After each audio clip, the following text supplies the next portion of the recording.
গত ১৪ই জুন বগুড়া শিল্পকলা একাডেমিতে অনুষ্ঠিত হয়েছিল মার্কস অলরাউন্ডার দেখা যত প্রতিভা তোমার প্রতিযোগিতার বিভাগীয় পর্যায়ে চূড়ান্ত পর্ব। আসসালামু আলাইকুম।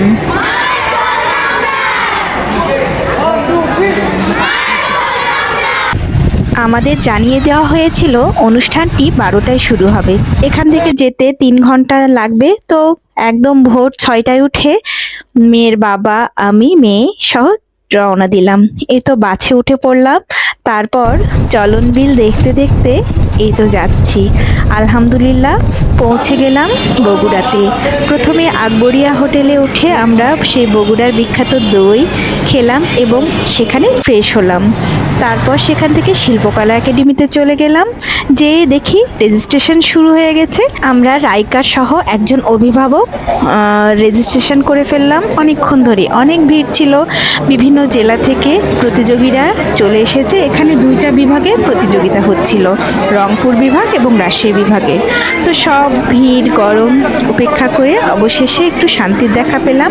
আমার মেয়ের বাবার পরিচিত একজন আমাদের এখানে একটু আতিথেয়তার ব্যবস্থা করেছিলেন। তো আমরা এখানে বসে একটু রেস্ট নিলাম এবং আমার মেয়েকে প্রতিযোগিতার জন্য তৈরি করলাম।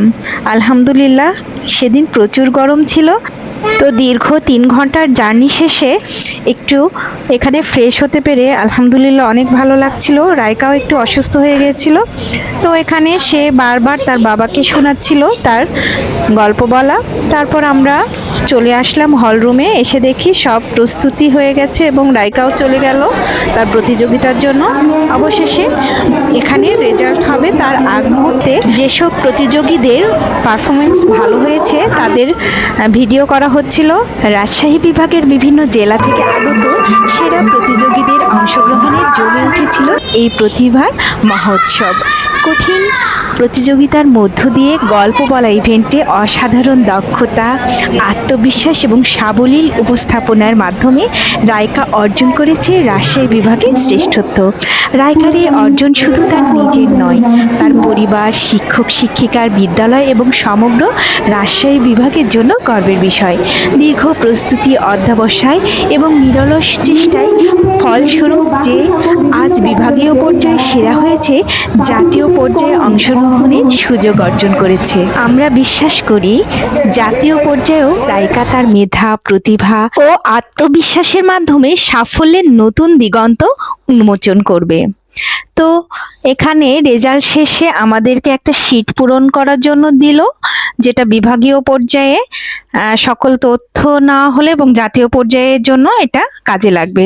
তো আমরা সন্ধ্যা 6টার দিকে অনুষ্ঠান শেষ হলো। তারপর বাড়ির উদ্দেশ্যে রওনা দিলাম। তারপর বগুড়াতে এসেছি। বগুড়িয়ার সেই বিখ্যাত হোটেল থেকে একটু দই না কিনলে কি চলে, দই কিনে বাড়ির উদ্দেশ্যে রওনা দিলাম। তো রাইকার জন্য অনেক অনেক দোয়া ও শুভকামনা, যেন সে দেশের সেরাদের মধ্যে নিজের অবস্থান আর উজ্জ্বল করতে পারে। সবাই রাইকার জন্য দোয়া করবেন, অশুভ কোনো শক্তি যেন তাকে না ছুঁতে পারে। তো অবশ্যই সকল প্রশংসা সেই মহান আল্লাহর। আসসালামু আলাইকুম।